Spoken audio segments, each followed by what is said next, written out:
Сегодня Юрию Спиридонову могло бы исполниться 79 лет. Первый глава Коми ушел из жизни в августе 2010-го. Он оказался у руля в то время, когда регион учился жить в новых экономических и политических реалиях.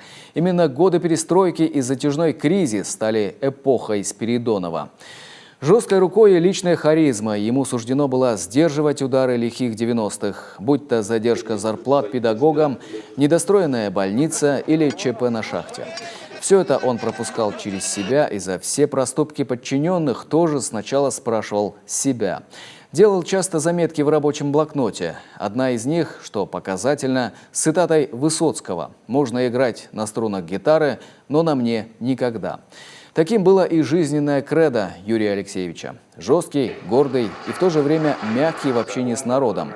Вот одна из таких показательных съемок.